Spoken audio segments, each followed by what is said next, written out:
வணக்கம். டான் தமிழின் பிரதான செய்திகளுடன் நான் குணம் துஷ்யந்தன். முதலில் தலைப்புச் செய்திகள். பூமியின் ஆரோக்கியத்தை உறுதிப்படுத்த நிலையான சக்தி வலு தீர்வுகளை ஊக்குவிப்பது அவசியம் என ஜனாதிபதி கோட்டாபய ராஜபக்ஷ தெரிவிப்பு.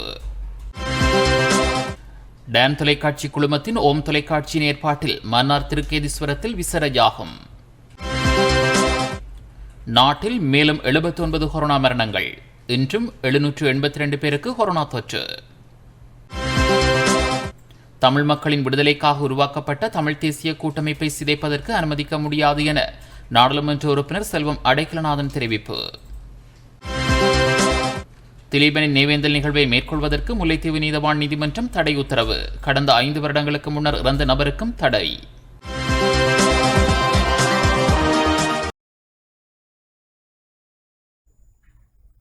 தொடர்வது முதன்மைச் செய்தி. பூமியின் ஆரோக்கியத்தை உறுதிப்படுத்த நிலையான சக்திவல தீர்வுகளை ஊக்குவிப்பது அவசியம் என ஜனாதிபதி கோட்டாபய ராஜபக்ஷ தெரிவித்துள்ளார். புவியின் ஆரோக்கியத்தை உறுதிப்படுத்த வேண்டுமாயின் பசுமை இல்ல வாயு வெளியேற்றத்தை குறைத்தல் மற்றும் நிலையான சக்திவல தீர்வுகளை ஊக்குவிப்பது அவசியம் என ஜனாதிபதி கோட்டாபய ராஜபக்ஷ தெரிவித்தார். ஐக்கிய நாடுகளின் சக்திவல தொடர்பான அரசு தலைவர்களின் மாநாட்டில் உரையாற்றும் போதே ஜனாதிபதி இவ்வாறு தெரிவித்தார்.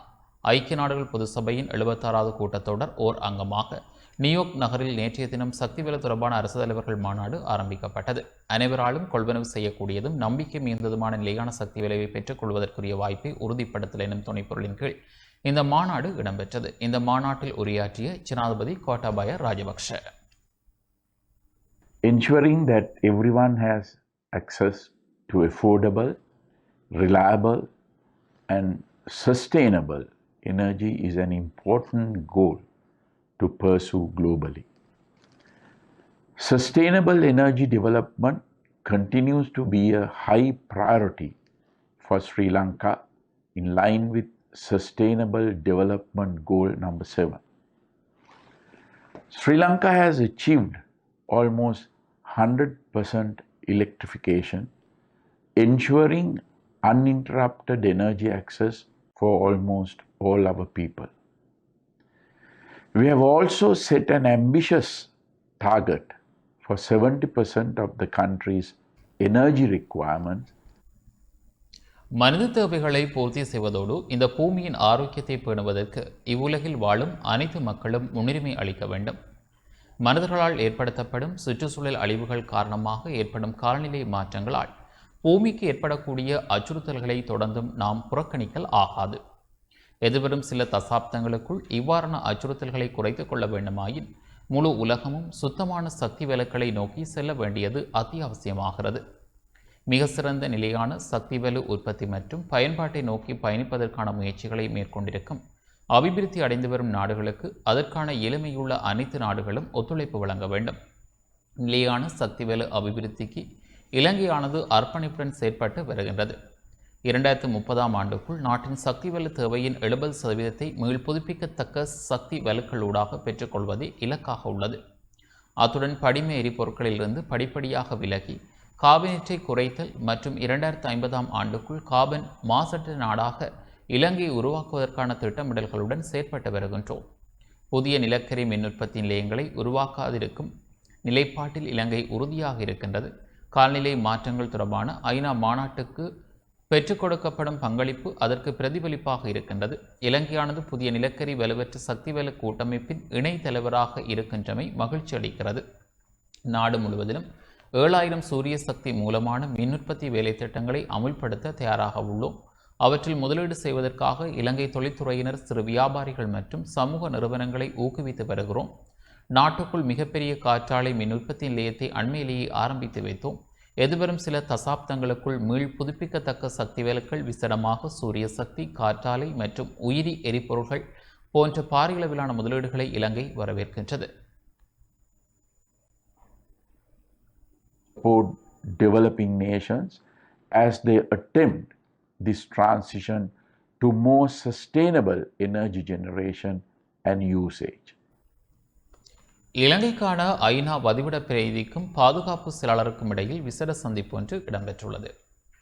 பயங்கரவாத தடை சட்டத்தை மீளாய்விற்கு உட்படுத்தல், சிறைச்சாலைகளில் கைதிகளின் எண்ணிக்கை அதிகரித்துள்ளமையினால் ஏற்பட்டுள்ள நெருக்கடி நிலை மற்றும் போதைப்பொருள் பாவனைக்கு அடிமையானவர்களுக்கு புனர்வாழ்வளித்தல் உள்ளிட்ட பல்வேறு விடயங்கள் தொடர்பில் பாதுகாப்பு செயலாளருக்கும் ஐக்கிய நாடுகள் சபையின் இலங்கைக்கான வதிவிட பிரதிநிதிக்கும் இடையிலான சந்திப்பின் போது ஆராயப்பட்டுள்ளது. பாதுகாப்பு அமைச்சின் செயலாளர் ஜெனரல் கமல் குணரட்னவிற்கும் ஐக்கிய நாடுகள் சபையின் இலங்கைக்கான வதிவிட பிரதிநிதி ஹனாஸ் சிங்கருக்கும் இடையிலான சந்திப்பு ஒன்று நேற்று முன்தினம் பாதுகாப்பு அமைச்சில் இடம்பெற்றது.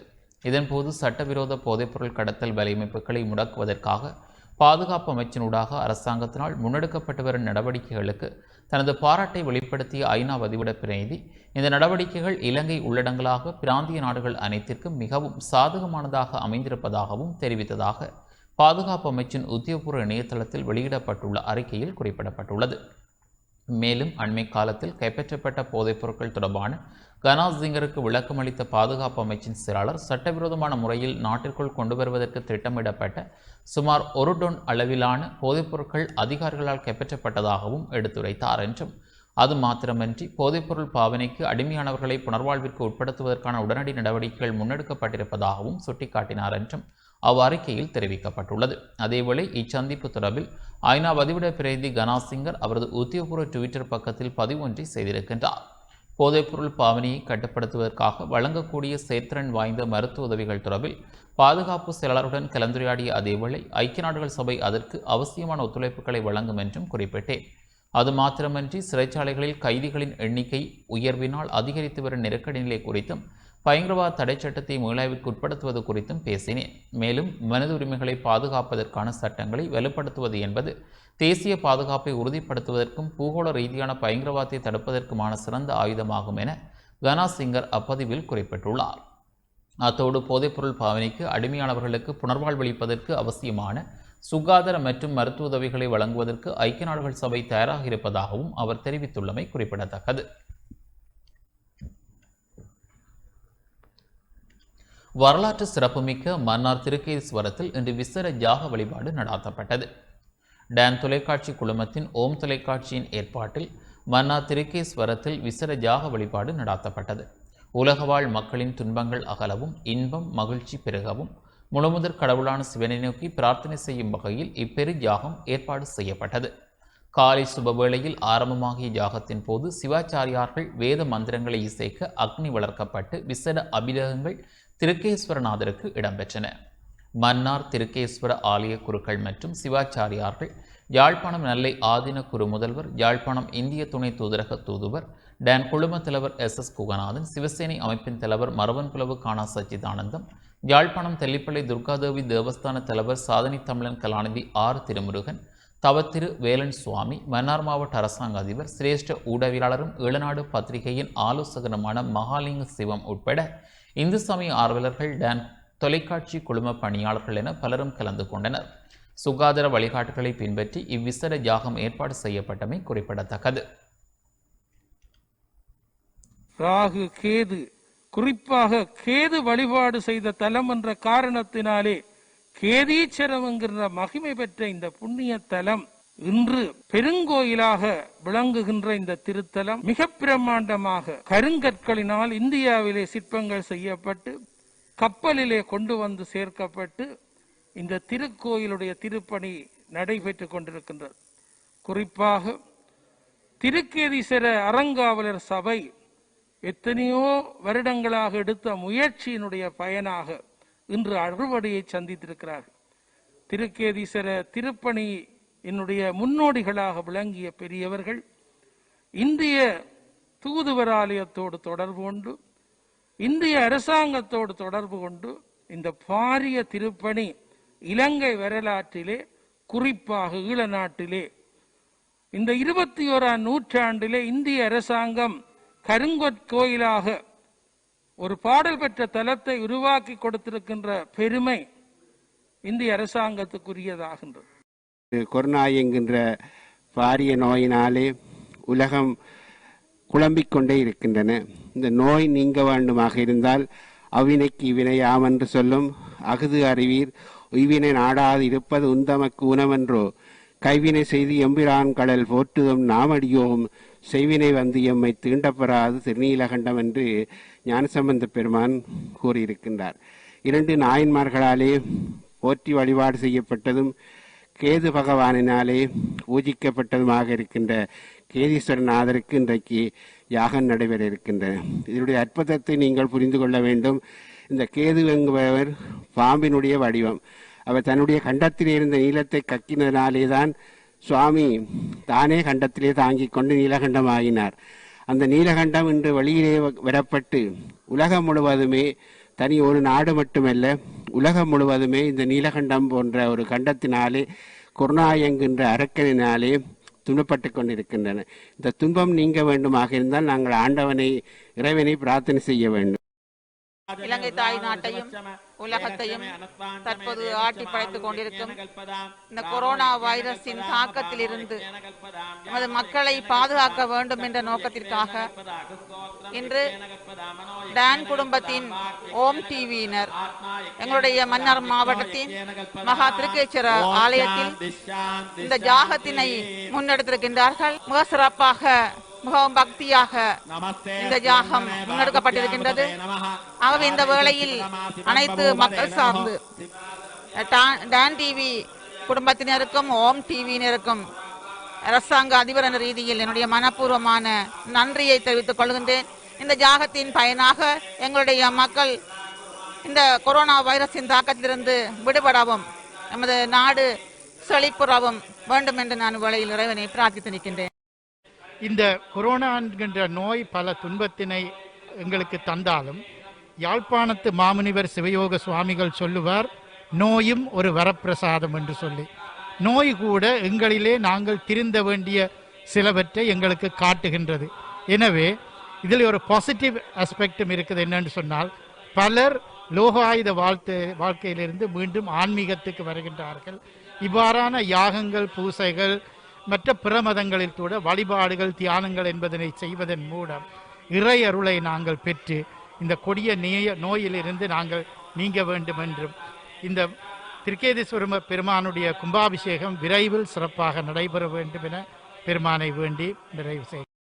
மன்னார் திருக்கேதீஸ்வரம் ஆலயத்திலே ஒரு மகா யாகம் நடைபெற்று முடிந்திருக்கிறது. எல்லாம் வல்ல பரம்பொருளாகிய சிவபெருமானிடம் வேண்டி இந்த மகா யாகம் நடைபெற்றிருக்கிறது. இன்று உலகமெங்கும் மக்கள் அனைவரும் துன்பப்பட்டு கொண்டிருக்கின்ற கோவிட்-19 என்று சொல்லப்படுகின்ற இந்த கொரோனா நோய் தொற்றிலிருந்து அனைவரும் விடுபட வேண்டும். சமஸ்த லோகாக சுகினக பவந்து என்று சொல்லக்கூடிய நிலையிலே அனைத்து உலகங்களும், அனைத்து ஜீவராசிகளும் சுகமாகவும் மகிழ்ச்சியாகவும் மண்ணில் நல்ல வண்ணம் வாழ வேண்டும் என்பதற்கு இணங்க மொழி, மதம், இனம், குலம், கோத்திரம் என்று அனைத்தையும் கடந்த விதத்திலே மனிதர்கள் என்ற அடிப்படையிலே இந்த கிருமி எங்கள் அனைவரையும் பாதித்துக் கொண்டிருக்கிறது. அதிலிருந்து விடுபட வேண்டி எல்லாம் வல்ல இறைவனிடம் நாங்கள் அனைவரும் இங்கே ஒரு வேண்டுதலாக இந்த யாகத்திலே இறைவனுக்கு நாங்கள் அந்த வேண்டுதலை விடுத்திருக்கிறோம்.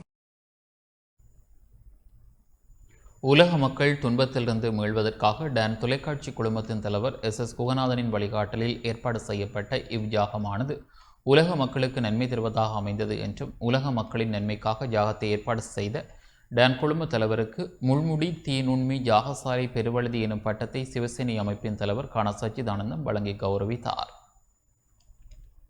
உலக நன்மைக்காக, இலங்கை மக்கள் அனைவரின் நன்மைக்காக, சைவர்களின் நன்மைக்காக நடத்திய பெரிய முயற்சி.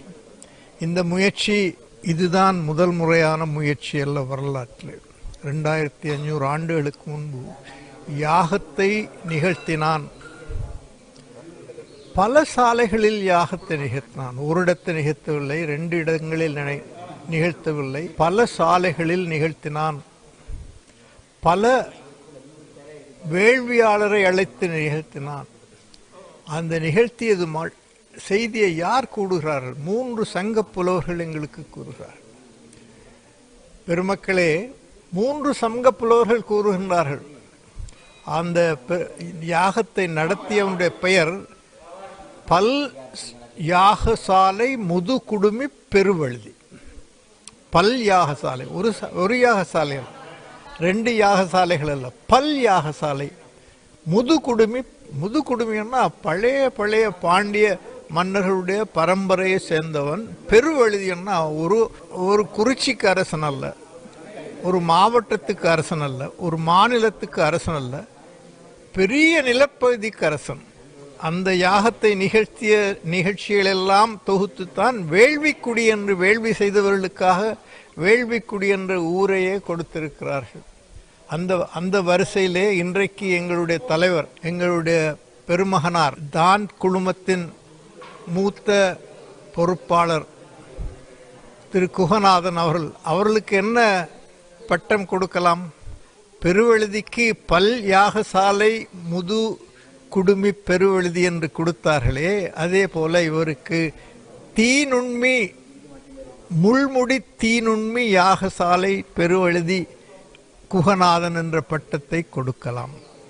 அத்தகைய பெருமகனாருடைய முயற்சி, இந்த மக்கள் வாழ வேண்டும், இலங்கை மக்கள் வாழ வேண்டும், உலக மக்கள் நன்மை பெற வேண்டும் என்ற பெருமுயற்சியை நான் பாராட்டுகிறேன். ஓம் தொலைக்காட்சி இதை நிகழ்நிலையாக ஒளிபரப்பியதையும் பாராட்டுகிறேன். நாட்டில் இன்றும் 79 கொரோனா மரணங்கள் பதிவாகியுள்ளன. நாட்டில் மேலும் 79 கொரோனா மரணங்கள் பதிவாகியுள்ள நிலையில் இன்றும் 782 பேருக்கு கொரோனா தொற்று உறுதிப்படுத்தப்பட்டுள்ளது. இந்த மரணங்கள் தொடர்பில் சுகாதார சேவைகள் பணிப்பாளர் நாயகத்தின் உறுதிப்படுத்தலுடன் அரசாங்க தகவல் திணைக்களத்தினால் அறிக்கை வெளியிடப்பட்டுள்ளது.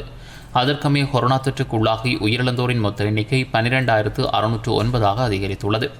நேற்று உயிரிழந்தவர்களில் 38 பெண்களும் 41 ஆண்களும் உள்ளடங்குகின்றனர். இதேவேளை நாட்டில் மேலும் 782 பேருக்கு கொரோனா தொற்று உறுதிப்படுத்தப்பட்டுள்ளதாக சுகாதார அமைச்சின் தொற்று நோயல் பிரிவு தெரிவித்துள்ளது. அதற்கமைய நாட்டில் கொரோனா தொற்றுக்குள்ளானவர்களின் மொத்த எண்ணிக்கை 5,12,154 அதிகரித்துள்ளது. கொரோனா தொற்றிலிருந்து இன்று மேலும் 997 பேர் பூரணமாக குணமடைந்து வீடு திரும்பியுள்ளதாக சுகாதார அமைச்சின் தொற்று நோயல் பிரிவு தெரிவித்துள்ளது.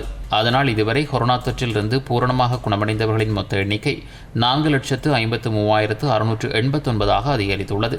இந்த நிலையில் குணமடைந்தவர்கள் மற்றும் உயிரிழந்தவர்களை தவிர்த்து தற்பொழுது 45,856 தொற்றாளர்கள் வைத்தியசாலைகள் மற்றும் கொரோனா சிகிச்சை நிலையங்களில் சிகிச்சை பெற்று வருகின்றனர். வடக்கு மாகாணத்தில் கடந்த 24 நாட்களில் 8,401 கொரோனா தொற்றாளர்கள் அடையாளம் காணப்பட்டுள்ள நிலையில் 310 பேர் உயிரிழந்துள்ளனர். சுகாதாரத்துறையின் அறிக்கை மூலம் இந்த விடயம் தெரிய வந்துள்ளது.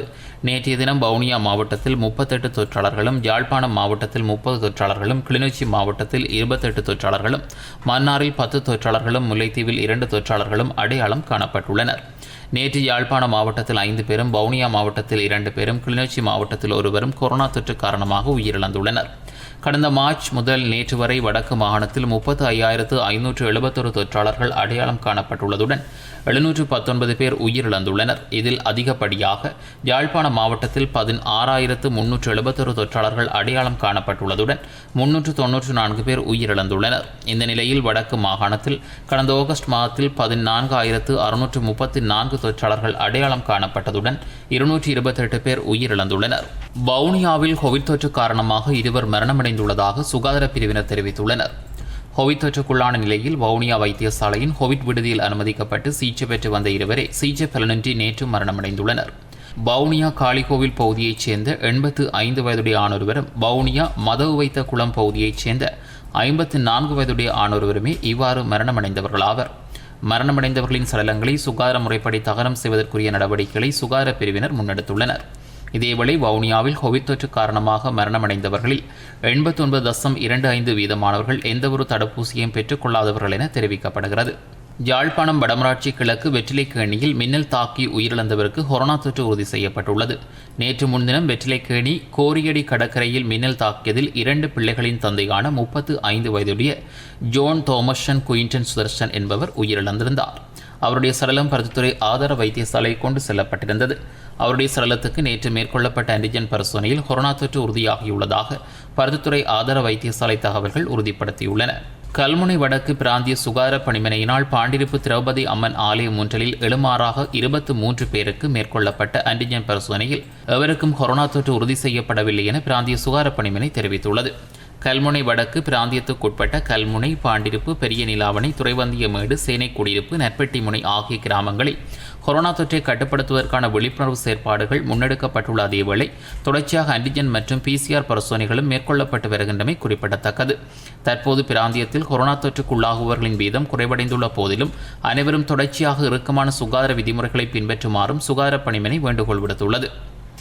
மத்திய கிழக்கு நாடுகளில் இருந்து நாடு திரும்பும் புலம்பெயர் தொழிலாளர்களுக்கு PCR சோதனைகள் நடாத்துவதற்கான செலவுகளை இலங்கை வெளிநாட்டு வேலைவாய்ப்பு பணியகம் ஏற்றுள்ளது. அதன்படி கட்டுநாயக்க பண்டாரநாயக்க விமான நிலையத்தில் வெளிநாடுகளிலிருந்து வருகை தருபவர்களுக்காக அமைக்கப்பட்டுள்ள PCR நிலையங்களில் அவர்கள் சோதனைகளுக்கு உட்படுத்தப்படுவார்கள். இந்த சலுகையினை தற்காலிகமாக 3 மாதங்களுக்கு வழங்குவதற்கு அரசாங்கம் தீர்மானித்துள்ளதாக தொழில்துறை அமைச்சர் நிமல் ஸ்ரீபால டி சில்வா தெரிவித்தார். கட்டுநாயக்க சர்வதேச விமான நிலையத்தில் ஏற்பாடு செய்யப்பட்டுள்ள PCR சோதனை நிலையங்கள் இன்று முதல் செயல்பாட்டில் உள்ளன. பொதுவாக ஒரு PCR சோதனைக்கு $40 அறவிடப்படும்.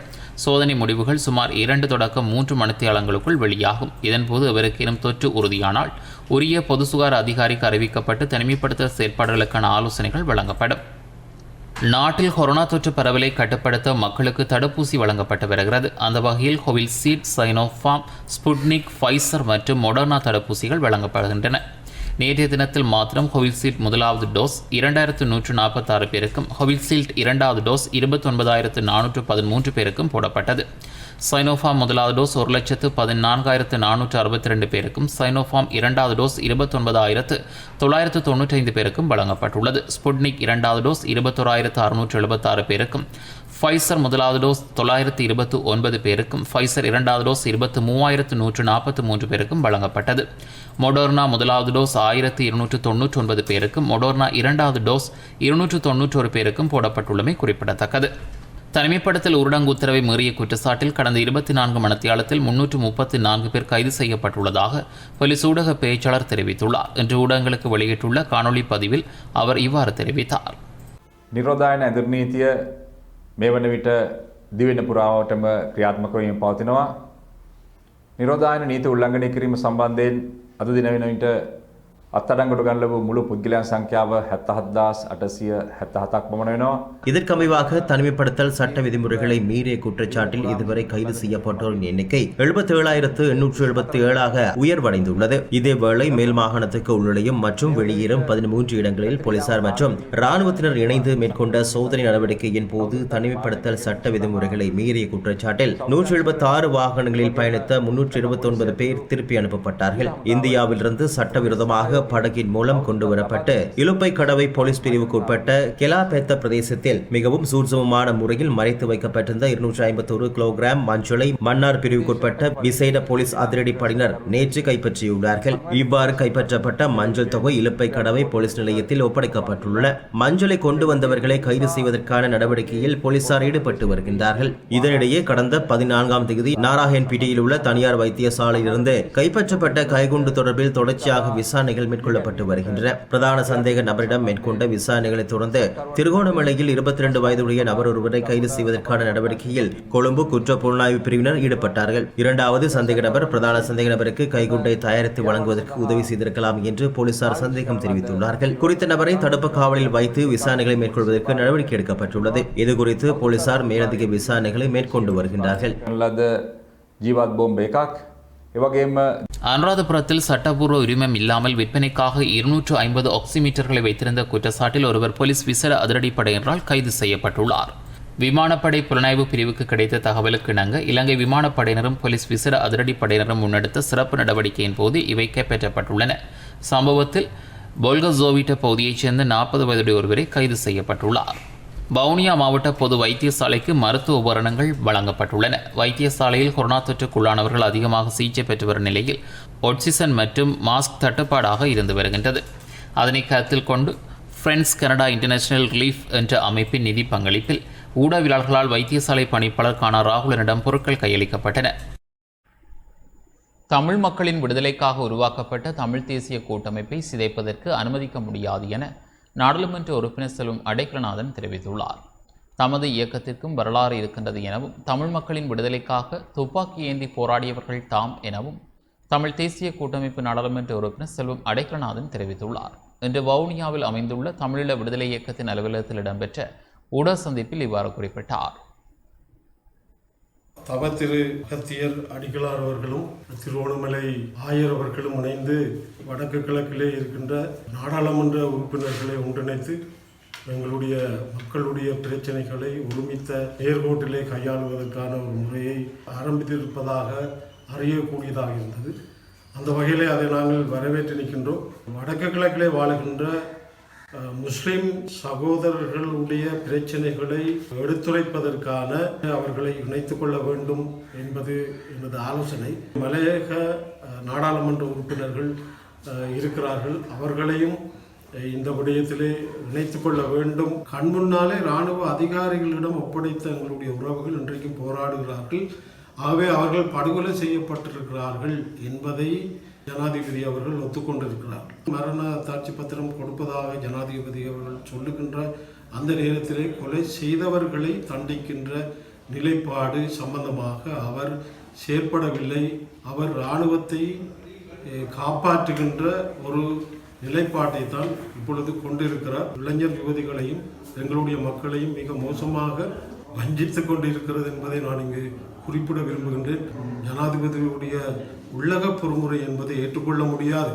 ஜனாதிபதி அவர்கள் ஜிஎஸ்டி பிளஸ் வரிச்சலுகையை பெறுவதற்கான ஒரு கங்கரியத்தை ஐநா சபைக்கு சொல்லி ஐநா சபையின் நாடுகள் உள்ளடங்கிய நாடுகளை ஏமாற்றுவதற்கான ஒரு யுக்தியாக அவர் இந்த கருத்துக்களை சொல்லியிருக்கிறார் என்பதை ஆதாரபூர்வமாக நாங்கள் சொல்ல முடியும். தமிழ் தேசிய கூட்டமைப்பை தனிப்பட்ட கட்சிகள் பங்கெடுக்க முடியாது, அதை சிதைப்பதற்கு நாங்கள் அனுமதிக்க முடியாது என்பது என்னுடைய கருத்து. இப்பொழுதும் எங்களுடைய சிந்தனை எங்களுடைய மக்களின் விடுதலைக்காக இருக்க வேண்டும் என்பதுதான். நாங்கள் ஒற்றுமையாக செயல்பட வேண்டும். எங்களுடைய மக்கள் மிகவும் ஒரு அழுத்தத்துக்குள் வாழ்ந்து கொண்டிருக்கிறார்கள். ஆகவே எங்களுக்குள்ள ஒற்றுமை இல்லை என்று காட்டினால் அவர்கள் மனமுடைந்து மிக மோசமான ஒரு சூழலுக்கு இன்னும் தள்ளப்படுவார்கள். எங்கள் மேல் வைத்த நம்பிக்கை சிதைக்கப்படுகின்ற போது சிங்கள கட்சிகளோடு போகலாமே என்ற ஒரு நிலைக்கு தள்ளப்படக்கூடிய வாய்ப்புகளை நாங்கள் உருவாக்கக்கூடாது என்பது என்னுடைய கருத்தாக இருக்கிறது. நாடாளுமன்ற உறுப்பினர்களான எம் ஏ சுமந்திரன் மற்றும் ராணா சாணக்கியன் ஆகியோர் அனுராதபுரம் சிறைச்சாலையில் தமிழ் அரசியல் கைதிகளை பார்வையிட்டுள்ளனர். இலங்கைக்கு வருகை தரும் ஐரோப்பிய ஒன்றிய தூதுக்குழு எதிர்வரும் செவ்வாய்க்கிழமை தமிழ் தேசிய கூட்டமைப்பை சந்திக்கின்ற போது பயங்கரவாத தடை சட்டத்தை முற்றுமுழுதாக நீக்க வேண்டும் என வலியுறுத்தப்படும் என தமிழ் தேசிய கூட்டமைப்பின் பேச்சாளர் எம் ஏ சுமந்திரன் தெரிவித்துள்ளார். அனுராதபுரம் சிறைச்சாலையில் ராஜாங்க அமைச்சர் லொஹான் ரத்வத்தேயினால் தமிழ் அரசியல் கைதிகள் அச்சுறுத்தப்பட்ட நிலையில் இன்று அரசியல் கைதிகளை பார்வையிட்ட பின்னர் இவ்வாறு ஊடகங்களுக்கு கருத்து வெளியிட்டார். இதன்போது நாடாளுமன்ற உறுப்பினர் சாணக்கியனும் பங்கேற்றார். ராஜாங்க அமைச்சரினாலே துன்புறுத்தப்பட்ட கைதிகளை கண்டு பேசியிருக்கிறோம். இந்த விடயங்கள் அனைத்தும் உண்மையாக நடந்த சம்பவங்கள். நீதி அமைச்சர் அலி சப்ரி அவர்கள் பாராளுமன்றத்திலே இந்த சம்பவங்களுக்காக மன்னிப்பு கேட்டார். ஆகையினாலே நடக்காத சம்பவத்துக்கு அவர் மன்னிப்பு கேட்கவில்லை. மனதி ரீதியிலே பாதிக்கப்பட்டு இருக்கிற கைதிகள் உடனடியாக இந்த சிறைச்சாலையிலே இருந்து தமிழ் பிரதேசத்திலே இருக்கிற சிறைச்சாலைக்கு மாற்றப்பட வேண்டும். விசாரணைகள் சுயாதீனமாக இடம்பெற வேண்டுமாக இருந்தால் அவர்கள் அப்படியான ஒரு சூழலுக்குள்ளே அவர்கள் மாற்றப்பட வேண்டும். வெளியிலே இருக்கிறவர்களே சாட்சியம் கொடுப்பதற்கு பயப்படுகிற சூழலிலே சிறைச்சாலைக்குள்ளே அடைக்கப்பட்டிருக்கிறவர்கள் அதை குறித்து அவர்களுக்கு பயம் இருப்பது நியாயம் என்பதை அனைவரும் ஏற்றுக்கொள்ள வேண்டும். அவர்கள் இடமாற்றம் செய்யப்பட வேண்டும் என்று நாங்கள் அரசாங்கத்திலே கோருகிறோம். சாட்சியங்கள் இல்லாமல் இப்படியாக வழக்குகளை இழுத்தடித்து கொண்டிருக்காமல் இவர்கள் உடனடியாக விடுவிக்கப்பட வேண்டும். ஐரோப்பிய ஒன்றியத்தினுடைய தூதுக்குழு வருகிற வாரம் திங்கள் செவ்வாய்க்கிழமைகளிலே இங்கே வருகிறார்கள். தமிழ் தேசிய கூட்டமைப்போடு ஒரு சந்திப்பு செவ்வாய்க்கிழமை பின்னேரம் ஒழுங்கு செய்யப்பட்டிருக்கிறது. பயங்கரவாத தடுப்பு தடை சட்டம் நீக்கப்பட வேண்டும் என்கின்ற அந்த நிபந்தனை முற்று முழுதாக நிறைவேற்றப்பட வேண்டும் என்றுதான் நாங்கள் வலியுறுத்துவோம். வழக்கு விசாரணை நடந்து கொண்டிருக்கிறவர்கள் அனைவரும் விடுவிக்கப்பட வேண்டும். இதனை அரசாங்கம் செய்தால் மட்டும்தான் இந்த ஐரோப்பிய ஒன்றியத்தினாலே அவர்களுக்கு கிடைக்கக்கூடிய சில சலுகைகளை அவர்கள் கோரக்கூடியதாக இருக்கும். எந்த விசாரணையாக இருந்தாலும் அது சுயாதீன விசாரணையாகத்தான் இருக்க வேண்டும். சுயாதீன விசாரணையாக இருப்பதாக இருந்தால் இந்த சூழ்நிலையிலே அது நிச்சயமாக ஒரு சர்வதேச விசாரணையாகத்தான் இருக்க முடியும். நீதிமன்ற பொறிமுறை ஒன்று சர்வதேச ஈடுபாட்டோடு சர்வதேச மட்டத்திலே நடைபெற வேண்டும். குற்றஞ்சாட்டப்பட்டவர்கள் அதற்கு முன்பாக நிறுத்தப்பட வேண்டும். புலம்பெயர்ந்த தமிழர்களோடு நான் பேச தயார் என்று ஜனாதிபதி அறிவித்திருக்கிறார். நல்ல விஷயம். நாங்கள் அதனை வரவேற்றிருக்கிறோம். எங்களுடைய மக்களாலே தெரிவு செய்யப்பட்ட மக்கள் பிரதிநிதிகளோடும் அவர் பேசி இந்த பிரச்சனைக்கு தீர்வு காண வேண்டும். புலம்பெயர் அமைப்புகள் மீதான தடையை ஜனாதிபதி நீக்க வேண்டும் என கிழக்கு மாகாண சபை முன்னாள் உறுப்பினர் துரைரட்னம் கோரிக்கை விடுத்துள்ளார்.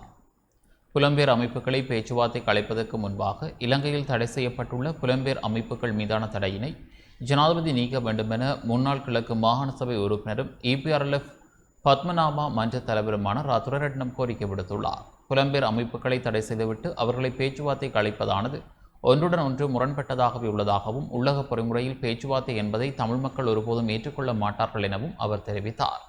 இன்றைய தினம் மட்டக்களப்பு வாவிக்கரை வீதியில் உள்ள அலுவலகத்தில் நடைபெற்ற ஊடகவியலாளர் சந்திப்பிலேயே இந்த கோரிக்கையினை அவர் விடுத்தார்.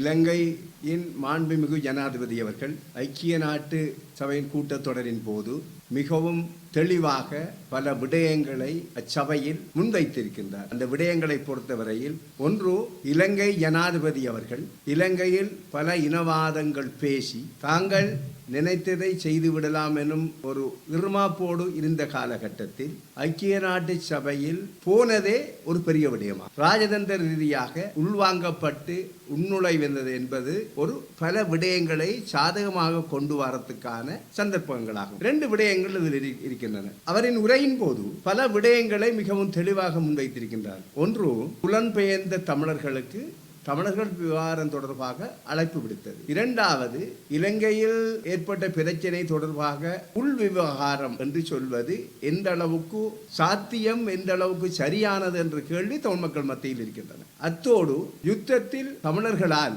இனப்படுகொலை நடந்திருக்கின்றது என்று கூறுகின்ற நிலைமையில் மாண்புமிகு ஜனாதிபதி அவர்கள் இறந்தவர்களுக்கு மரணப்பத்திரம் வழங்க முடியும் என்று கூறின விடயங்களும் பல தமிழ் மக்களுக்குள்ள பல கேள்விக்குறிகளாக மாறியுள்ளன.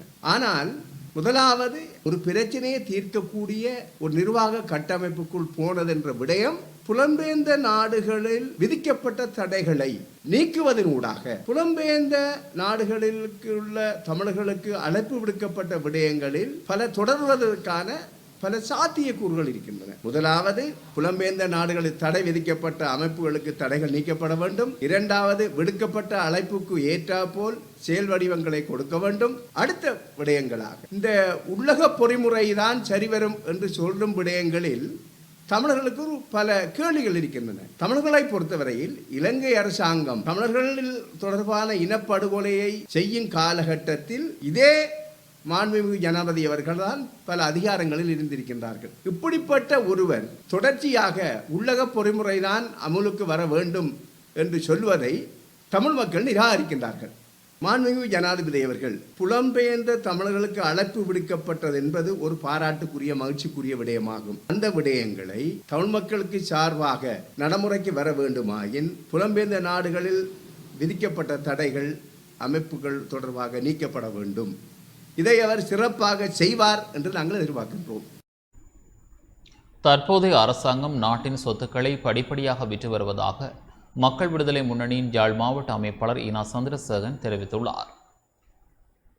இன்றைய ஆட்சியாளர்கள் செய்து கொண்டிருக்கும் ஈனத்தனமான பாவ செயல்களை நாட்டு மக்களுக்கு தெளிவுபடுத்த வேண்டிய ஒரு தேவை உள்ளது என்று மக்கள் விடுதலை முன்னணியின் யாழ் மாவட்ட அமைப்பாளர் ஈனா சந்திரசேகரன் தெரிவித்துள்ளார். ஊடகங்களுக்கு இன்று கருத்துரைக்கும் போதே அவர் இதனை தெரிவித்தார்.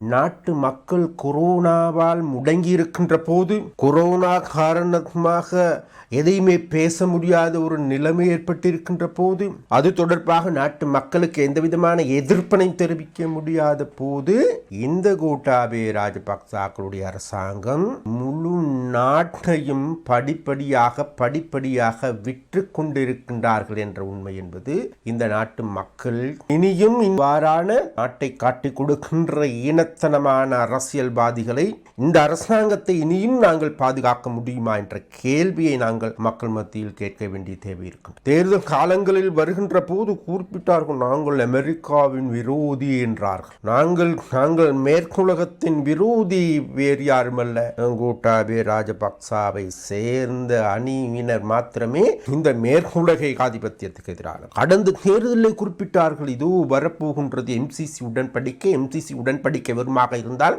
இந்த நாடு முற்றுமுழுதாக அமெரிக்காவினுடைய கொலனியாக மாறிவிடும் என்றார்கள். அதனால் அதன் ஊடாக எமது நாட்டை நாசமாக்குகின்ற செயற்பாடுகளை முன்னெடுக்கின்றார்கள் முன்னைய ஆட்சியாளர்கள் ரணில் விக்ரமசிங்கா உள்ளிட்ட மைத்திரிபால சிறிசேனா என்று குறிப்பிட்டார்கள். ஆனால் அதே செயற்பாட்டை இன்று நாட்டு மக்களுக்கும் தெரியாது, அமைச்சர்களுக்கும் தெரியாது, பாராளுமன்றத்திற்கும் தெரியாது, முழு நாட்டுக்கும் மூடி மறைத்துவிட்டு ரகசியமான முறையில் சனது கோட்டாபே ராஜபக்ச அவர்களுடைய அதே போன்று பெசில் ராஜபக்சவுடைய சொந்த நாடான அமெரிக்காவுக்கு எமது இலங்கையின் தாய் நாட்டு வளங்களை தாரை வார்க்கின்ற பாவித்தனமான செயற்பாடுகளில் இவர் செய்து முடித்திருக்கின்றார். இவ்வாறு எமது நாட்டில் ஒரு புறத்தில் நாங்கள் கடந்த காலத்திலிருந்து பார்க்கின்ற பொழுது தெரியும், இந்த நாடு ஒரு பக்கம் சீனாவுக்கு, மறுபுறத்தில் இந்தியாவுக்கு, மறுபுறத்தில் அமெரிக்காவுக்கு, இன்னும் தேவையா ஜப்பானுக்கு, இப்படி படிப்படியாக ஒவ்வொரு நாடுகளுக்கும் எமது நாட்டு வளங்களை தாரை வார்க்கின்ற நடவடிக்கையில் ஈடுபட்டு வருகின்ற கோட்டாபே ராஜபக்சவினுடைய இந்த பாவித்தனமான அரசாங்கம் இரவலப்பிட்டிய மின் நிலையம் தொடர்பிலான அமெரிக்காவோட உடன்பாட்டுக்கு வந்ததன் பிறகு ஜெனீவாவில் நடக்கின்ற பேச்சுவார்த்தையின் பொழுது ஜெனீவாவில் சந்தித்தார்களாம் GL பீரிஸ் அவர்கள் எமது நாட்டில் இருக்கின்ற கடந்த காலத்திலும் கூட மேற்குலகத்தினுடைய விசுவாசியாக இருக்கின்ற எமது நாட்டின் சகல வழிகளிலும் நாசமான பாதைக்கு கொண்டு செல்லுகின்ற எமது நாட்டின் கல்வியா அனைத்தையும் தனியார் மயமாக்குகின்ற அந்த கொள்கையை பின்பற்றுகின்ற நபராக இருக்கின்ற GL பீரிஸ் அவர்கள் சந்தித்தாராம் இந்திய வெளியுறவுத்துறை அமைச்சர்களை, இந்திய வெளியுறவுத்துறை அதிகாரிகளை சந்தித்திருக்கின்றார். அவர் சந்திக்கின்ற பொழுது அவர்கள் குறிப்பிட்டிருக்கின்றார்கள், அலோ GL பீரிஸ் அவர்களே, இந்தியாவுக்கும் இலங்கைக்கும் இன்னும் நிலுவையில் இருக்கின்ற அல்லது இன்னும் கை சாத்திட முடியாதிருக்கின்ற அதே போன்று கடந்த காலத்தில் அதாவது மீண்டும் ஒப்பந்தங்கள் நீடித்துக் கொள்ளுகின்ற ஒப்பந்தங்கள் அனைத்தையும் செய்து முடிக்க வேண்டும் இந்த சந்தர்ப்பத்தில் என்று கூறுகிறார். அதற்கு GL பீரிஸ் அவர்களும் ஓகே சார் என்று குறிப்பிட்டிருப்பதாக இன்று ஊடகங்களில் வெளிவருகின்ற தகவல்களை பார்க்கின்ற பொழுது தெரியும். அப்போ அந்த வகையிலே பார்க்கின்ற பொழுது எதிர்வரும் நாட்களிலே இப்பொழுதும் கூட இந்த பாராளுமன்றத்திலே சட்டம் மூலமாக நிறைவேற்றப்படுவதற்கு இருக்கின்ற, அதாவது இதனால் வரைக்கும் இலங்கையில் இருக்கின்ற எண்ணெய் குதங்கள் அதே போன்று திருகோணமலை எண்ணெய் குதத்தை எடுத்துக்கொண்டாலும் சரி, இலங்கையில் இருக்கின்ற அதாவது விசேடமாக 30% அதிகமாக இந்திய கம்பெனியின் கீழே IOC கம்பெனியின் கீழேயே இலங்கையில் இருக்கின்ற எண்ணெய் நிரப்பு ஆலைகள் எல்லாம் ஷெட்டுகள் எல்லாம் இருக்கின்றது. அப்போ அந்த ஷெட்டுகள் எல்லாத்தையும் கை வைத்து கொண்டிருக்கின்ற பொழுது இன்றைக்கு அவர்களுக்கான காலம் முடிந்துவிட்டு இருக்கின்றது. அதனால் அவை அனைத்துமே மீண்டும் இலங்கைக்கு உரித்தாக்க வேண்டிய தேவை இருக்கின்றது. அதே போன்று திருகோணமலை துறைமுகத்தில் இருக்கின்ற எண்ணெய் குதங்கள் எல்லாமே இலங்கைக்கு சொந்தமாக வேண்டிய காலகட்டம் வந்துவிட்டது. அவ்வாறான காலகட்டம் வருகின்ற பொழுது இந்திய அரசாங்கம் கூறுகின்றது, அல்லோ GL பீரிஸ் அவர்களே, அல்லோ கோட்டாபே ராஜபக்ச அவர்களே, மீண்டும் இவைகளை தரும்படியும் கேட்கின்றார்கள். அதனால் எமது உடன்படிக்கையை நீடிப்பதற்கான நடவடிக்கைகளை எடுங்கள் என்று கூறுகின்றார்கள். இத்துடன் இந்த செய்திகள் நிறைவு பெறுகின்றன. மீண்டும் நாளை பிரதான செய்திகளை எதிர்பாருங்கள். வணக்கம்.